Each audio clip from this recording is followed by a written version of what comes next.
Congo vivent exactement ce que vous aurez appris là-bas et que vous avez à transmettre besoin que ça soit ici. Ça c'est la première. La deuxième question c'est quoi votre inspiration? D'où tirez-vous votre inspiration? Qu'est-ce qui vous motive? Ce que j'aimerais que le Congo puisse imiter de la Belgique, par exemple, c'est la planification, voir les choses bien avant. Hein? On me veut en 2020 quelque part et l'invitation, c'est déjà noté dans l'agenda aujourd'hui. Or, dans notre mentalité, nous les Africains, on n'aime pas ça. Et on va se voir dans 3 semaines. Qui sait si on sera là? On pense que planifier, oui, c'est appeler la mort. Mais non, alors à ce moment, vous n'allez rien planifier. Vous allez vivre toujours au présent. Alors vous allez voir un Européen qui vous dit, mon Dieu, je n'ai pas de carburant. Comment tu n'as pas de carburant? Mais je n'ai plus de carburant. Et vous allez chez lui, il a 2 fûts. Mais tu as 2 fûts. Oui, mais ça c'est la réserve. Oui. Tu vois, donc il pleure, il dit qu'il n'a pas de carburant, alors qu'il lui reste encore 2 fûts. Alors que nous savons encore, regardez, la lampe rouge là, elle est très rouge. Elle a commencé à être rouge depuis hier. Donc, c'est dans l'immédiateté. Nous devons apprendre à planifier. Ça, c'est quelque chose. Et puis, nous devons apprendre à réduire les écarts entre nous. Hein. Si toi, tu as toutes ces tables à manger, et moi, je n'ai rien, aie honte de ta table, s'il te plaît. Appelle-moi, mangeons ensemble, s'il te plaît. Ça, j'aimerais que l'on puisse imiter. Et je vous dis, hein, en Belgique, imaginez, vous avez une école où il y a une section hôtellerie, où ils ont un restaurant. Et comme ils ont un restaurant, à l'heure de manger, et les étudiants, et les profs, tout le monde va au restaurant. Tu es prof ou tu es directeur, mais tu arrives, tu es 5e à l'arrivée. Tu es à la 5e place, hein. Devant toi les élèves. Hein. On ne va pas dire, laissez d'abord au directeur, pas question. Le directeur, il a faim, l'enfant a faim aussi. C'est les droits de l'enfant. Aujourd'hui, moi, j'accepte que mes enfants me disent des choses que vous ne pouvez pas supporter. Hein. J'arrive, je m'assieds sur une chaise et mon enfant qui dit, papa, c'est moi qui étais là, non? Je dis, ah, alors qu'ici, et j'ai dit petit, quand moi j'étais enfant, dès que papa arrivait, quelqu'un dit, shérif est là et tout le monde prend la feuille. Et ici, l'enfant est capable de te dire, tu es assis à ma place. Mais au début, ça nous choquait. Mais après, je me suis dit, ça vous donne des citoyens qu'on ne peut pas dominer, qu'on ne peut pas écraser, hein, qui vont se révolter quand il y a de l'injustice. Hein. Donc voilà, ça, j'aimerais un peu que... Et puis, la place de la femme. La place de la femme, ben, la société égalitaire. Tu vois, madame va au travail, moi je vais au travail, on ramène l'argent ensemble, etc. Et on gère, etc. Il y a le respect. Ces histoires que j'avais laissées avant, quelqu'un dit qu'il a des moyens, un bureau ici, un bureau là-bas. Non, ça, c'est pas possible. Ça, tu es un bureau. C'est social. Et j'ai vu aussi, j'ai vu des émissions où quelqu'un arrive dans un village, il dit, monsieur, vous avez combien d'enfants? Il dit 20 seulement. 20 seulement. Et avec 20, oui, mais 20 avec 3 femmes. Hein? Ah, d'accord. Et vous allez encore en avoir? Oui, mais c'est Dieu qui donne. Non. Moi, si je veux faire la sélection, n'est-ce pas? Je risque je risque d'éliminer quelqu'un juste sur le nombre d'enfants qu'il a. Si vous en avez 20, est-ce que vous n'allez jamais entrer dans la même voiture? Est-ce que vous n'allez jamais vivre dans la même maison? C'est des choses qui n'existent pas là-bas, mais que nous pouvons quand même un peu copier. Mais il y a des choses bien aussi que je leur apprends d'ici, mais de ce côté-là, donc respect de la femme, les droits de l'enfant, tu vois. L'enfant me dit, papa, je vais aller au football, tu me déposes à mon terrain, et tu le déposes, et tu viens le reprendre. Et il peut te dire, mais papa, je t'avais dit de venir me chercher à 16 heures. Hein. Ah oui, tu t'excuses auprès de l'enfant, il y avait des embouteillages. Ça ne va pas avec madame? Parlez, ne grondez pas. La femme, ce n'est pas votre enfant. Parlez, discutez. J'ai fait les sciences des familles sexuelles, à la Neuve aussi. Hein. Donc, je suis licencié en sciences des familles sexuelles. Et quand il y a... Mais vous avez vu mon spectacle où je fais les mains comme ça, oui. La chemise bleue et tout. Et justement, je vais prouver que la plupart des gens dans le couple, sur 100 disputes qu'ils vont avoir, plus de 70, c'est pour rien. Alors quand quelqu'un me dit comment être heureux dans le couple, je dis, commencez par vous disputer là où il y a des vraies raisons. Arrêtez de vous disputer là où il n'y a pas de raison. Et souvent c'est un problème de communication. Tu dis ça à madame, madame dit, en disant ça, tu veux donc dire que? Je dis non, moi je t'ai dit, prends ce que j'ai dit. Et si toi tu es mon ami, tu es là, madame il n'a pas dit ça, ne t'en fais pas, mais je le connais. Lui quand il dit comme ça veut donc dire que. Parfois vous avez enregistré, madame il n'a pas dit ça. Oui, mais tu as vu le ton sur lequel il me l'a dit? Donc si ce n'est pas le message, c'est le ton. Et si ce n'est pas le ton, ça sera... Oui, mais tu avais à quelle heure il me l'a dit? Je viens à faire des merveilles, il me l'a dit. Donc, il a déjà décidé que tu es coupable. Donc, quoi que tu défendes, et il y a toujours des raisons. Donc, pour moi, le respect de l'enfant, le respect de madame, le respect du citoyen, les gênes d'être rassasiés alors que l'autre a faim, ça c'est des choses que j'aimerais bien. Vous savez, la vie n'est qu'un passage sur cette terre. Nous allons tous passer. Est-ce que vous avez déjà, et là c'est l'écrivain que vous parlez, est-ce que vous avez déjà imaginé les 30 minutes avant la mort de chacun, les 30 minutes? Pendant ces 30 minutes-là, ce qui va vous réconforter dans les 30 minutes, c'est les biens que tu auras fait autour de toi. C'est les bonjours que tu auras dit aux gens. Ce n'est pas les insultes.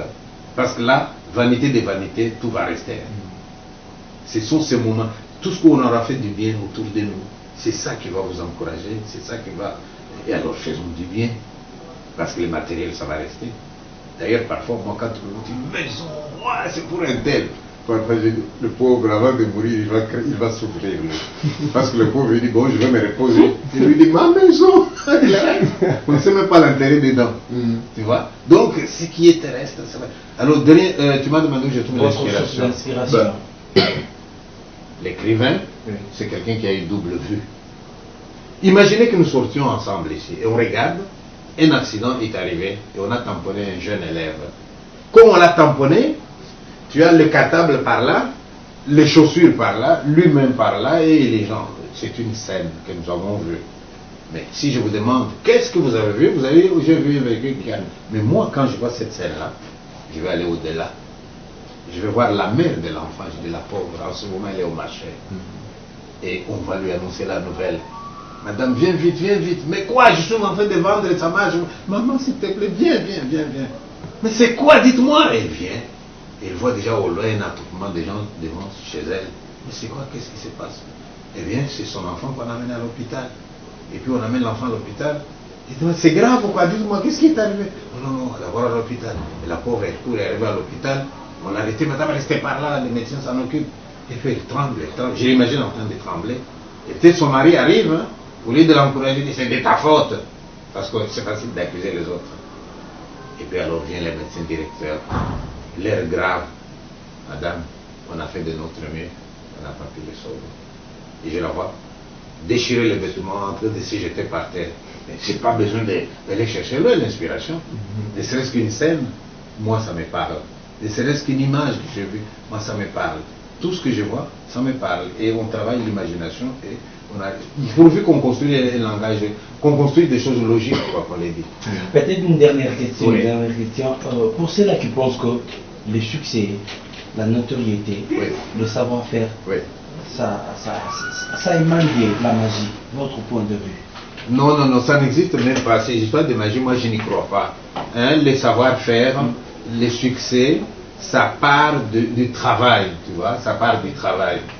Nous, quand on commence en littérature, hein, il y a des gens qu'on appelle les critiques littéraires. Mais les critiques littéraires nous insultent tout le temps. Zameng est mort en colère. Hein. Zameng, à la fin, il ne recevait plus les critiques littéraires. Hein. Tout ça, pourquoi? Parce que un seul écrivain pour 1000 critiques littéraires. Alors que si vous prenez une équipe d'entraîneurs de foot, vous prenez 12 entraîneurs de foot, faites votre équipe, vous prenez 12 joueurs, est-ce que les entraîneurs vont gagner forcément? C'est exactement la même chose. Donc on est des critiques littéraires, on insulte Zamenga, écriture médiocre, etc. Alors même un critique qui veut que la critique doit être constructive. Et celui qui fait la critique constructive, il va dire écriture sans prétention, écriture modeste, etc. Alors à ce moment-là, on vous encourage. Un texte, le premier, on ne l'avait peut-être pas accepté. Le deuxième, on va peut-être l'accepter. Le troisième, donc, ça vient petit à petit. On n'a pas besoin de la magie. Moi, j'ai écrit une fois un livre qui s'appelle Train de malheur. Ce livre, les gens m'ont insulté à Lubumbashi. Mais, alors que je l'ai pris il y a 20 ans, hein, il n'y a pas longtemps en Belgique, j'ai reçu une lettre d'une femme professeure à l'université de New York. Monsieur, vous êtes Pichibanda, oui. S'il vous plaît, votre livre Train de malheur est au programme à l'université de New York. Mais nous n'avons pas d'exemplaires. Comment faire pour nous les procurer? Je dis, c'est pas vrai. Madame, vous ne vous trompez pas? Non, non, non, Train de malheur. J'ai dû réimprimer les livres, j'ai envoyé, et ils m'ont dit alors vous allez participer au cours avec les étudiants. Par Zoom, j'ai participé au cours. Mais à la fin, j'ai demandé à madame, pourquoi Pichi Banda, les Congolais, mais ces livres-là, pourquoi vous les avez choisis? Mais il m'a dit des choses où vous vous rendez compte que nous avons nos valeurs auxquelles nous-mêmes nous ne croyons pas. Et quand c'est dans les oreilles des autres, dans les regards critiques des autres, ils reconnaissent. C'est pour ça qu'en littérature, je peux vous dire, les gens vous insultent. N'écoutez pas, travaillez, c'est là le lecteur qui va vous reconnaître, qui va vous légitimer. Voilà. Merci beaucoup. Vous suivez Question à un penseur. Nous étions en train de parler très longtemps avec Pichi Banda, un penseur bibliothécaire congolais, un homme de grande notoriété. Et nous avons parlé de sa vie, de tout ce qu'il fait pour encourager les autres, tout ce qu'il fait pour mettre les autres à l'aise également. Il est là pour donner également les conseils aux dirigeants. Et Pichi Banda se décide de rentrer dans le Katanga qu'il a vu partir dans les conditions inédites. Et Chibanda a vu également les cimetières le plus long qui quittent le Katanga vers le Kasaï, et il rentre. C'est avec quelle image vous rentrez dans cet espace? Je rentre un peu avec appréhension quand même, avec prudence. Mes enfants m'ont dit, papa, si tu t'es arrêté à Kinshasa seulement, j'ai dit non, il faut qu'un jour on rentre quand même à la source. C'est important. Avec l'espoir que les mentalités auront évolué. Je vous signale qu'ils ont eu un gouverneur là-bas qui avait été mon élève. Je suis le prof de Moïse Katumbi, je l'ai eu comme élève pendant 3 ans. Et il n'y a pas que lui. Donc j'ose espérer que tous ces gens qui ont été mes élèves vont voir autre chose que les Kassaïens, vont voir peut-être le prof qui revient, vont voir le voisin qui revient. Mais je serai quand même prudent. Et je me fais chapeauter par Wallonie-Bruxelles aussi. Les consuls le savent. Et puis je suis connu en Belgique. Avant de partir, je vais signaler que je vais chez nous. Mais vous savez ce que j'aime bien aussi en Belgique, c'est que vous voyez mon téléphone, si je n'ai pas mon téléphone, vous serez surpris. J'ai dans mon téléphone les numéros de téléphone du Premier ministre belge. J'ai le numéro de téléphone de Louis Michel, j'ai le numéro de téléphone du bourgmestre, de Randers, là, oui, j'ai les numéros. Donc parfois c'est eux qui appellent. Puis, est-ce qu'on peut t'avoir tel jour à tel? Je dis non, je suis à Genève, à ma mission. Ou alors dès que tu reviens, tu nous fais signe. Donc on compte aussi. Il n'y a pas de relation trop verticale où on te regarde en haut. Non. Moi je peux prendre mon téléphone, pas, monsieur Louis Michel, vous êtes là, où est-ce qu'on peut se voir? Quand est-ce que tu veux? Et on se voit. Et j'aimerais bien que même ici, que les distances entre les gens ne soient pas si. D'ailleurs, depuis que je suis venu ici, j'ai dit à l'un ou l'autre, tiens, je ne sais pas où voir les chefs, dites-lui bonjour de ma part. Ne voudrais pas qu'il entende seulement, il est de passage, il ne m'a pas salué. Et quelle image avez-vous de Kyungwa Kumanza, qui est parmi donc, les pilotes de cette affaire du refoulement de Kassaïen? Kyungwa Kumanza, c'est un meneur d'hommes. Ce n'est pas lui que je condamne mes voisins. Lorsque vous travaillez dans ce bureau, parce que lui a fait ce meeting-là, et vous voyez quelqu'un que vous n'avez jamais vu, allez, sortez de ce bureau-là. Qui l'a envoyé? Donc c'est plus votre collègue de bureau qui veut avoir votre poste qui vous attaquera parce qu'il a entendu l'autre dire. Malheureusement, il n'a pas pris votre tête, il a pris seulement double bien. Pourquoi est-ce que nous ne pouvons pas arriver au stade où un chef dit faisons ça? Et chacun par conscience dit non, ça c'est mauvais, je ne le fais pas. Je n'oublierai jamais moi le jour où le danger s'est précisé sur moi. Vous êtes attendu au gouvernorat, dans quelques minutes vous devez y arriver. Je dis mon Dieu. Alors je téléphone chez moi pour dire si à 18h vous ne me voyez pas, je vais chez. Et les autres m'ont dit, la Zambie n'est pas loin. Il y a des gens qui m'ont dit, mais puis tu as une voiture, va en Zambie. Je dis, ma femme et mes enfants, je vais y aller. Je n'oublierai jamais. Quand je suis arrivé dans la grille, et même on m'a dit, mais vas-y à pied alors. Je dis, non, en voiture on va me respecter. Quand on verra la voiture, on va ouvrir la grille, monsieur, comme ça. Bon, j'arrive comme ça. Juste avant que j'en entre, une autre voiture qui vient en trombe. C'était mon chef direct, qui lui était katangé. Arrête-toi là-bas. Pourquoi tu y vas seul? Tu penses que c'est un petit problème? Mais je n'ai pas fait un crime. Et lui, il m'a accompagné. Et quand il m'a accompagné, on l'a chassé. Pour dire, nous sommes en train de faire des choses pour vous, et vous les défendez encore. Il a dit, vous l'avez appelé, je l'accompagne. Et même en partant, c'était réconfortant pour moi, parce qu'en partant, c'est comme pour leur dire, je sais qu'il est là, il est ici. Donc si jamais quelque chose arrive, nous les savons. Vous voyez, des gens de bonne volonté, ça existe dans tous les camps. Pendant que les gens du Kasaï étaient à la gare, tu arrives à la gare, tu trouves un Katangais à la gare, il a apporté un peu de farine et de bananes à son ami, et il joue au jeu des dames. Et tu lui dis, mais si vous les avez chassés, ils vous disent, ah, ça c'est les hommes politiques, nous on y est pour rien. Donc moi j'aimerais bien que les Congolais arrivent aussi au stade où l'homme politique donne une injonction, vous jugez, vous dites, ça je refuse. Et si c'est ça la désobéissance civile. Peut-être un message à tous les Congolais, les Quinoises et Quinois, avant de se séparer dans cette tranche question à un penseur. Un message aux Congolais, c'est-à-dire que je voudrais dire aux Congolais, soyez responsables, dites-vous bien que les choses ne vont pas changer comme avec une baguette magique, il faut se mettre au travail. Mais en même temps, quand on va se mettre au travail, vous avez droit à être payé comme vous le méritez. Je plaide pour cette cause-là. Et puis quand vous allez payer vos impôts, c'est avec vos impôts qu'on va construire les routes. Et je plaide en même temps que ceux qui reçoivent votre impôt ne mettent pas dans leur poche, qu'ils mettent votre impôt au service de la nation. Voilà ce que je peux dire. Vous parlez beaucoup de mots français, mais je voudrais peut-être, Pichi Banda, c'est un Congolais, un petit mot en lingala. En lingala? Je pensais que vous alliez me dire en Swahili. En Swahili, vous allez dire Banduku yangu, ni ule niko nakuya ukatanga, nichunge.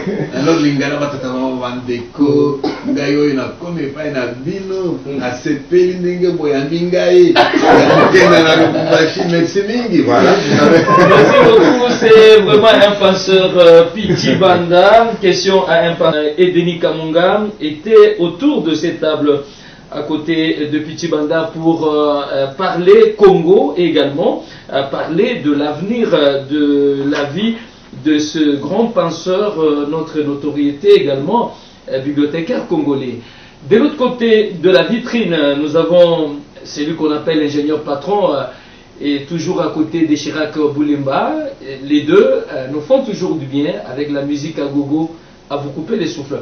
Nous vous disons merci et nous disons merci également à Tanfumu et à Jires Lai et pourquoi pas Jean de Dieu Moukadi qui sont toujours autour pour souffler déjà, envoyer de petits papiers pour dire vous avez oublié tel angle. Merci encore une fois à Christian Moutinga et toute l'équipe de Radio 7. À la prochaine. Merci.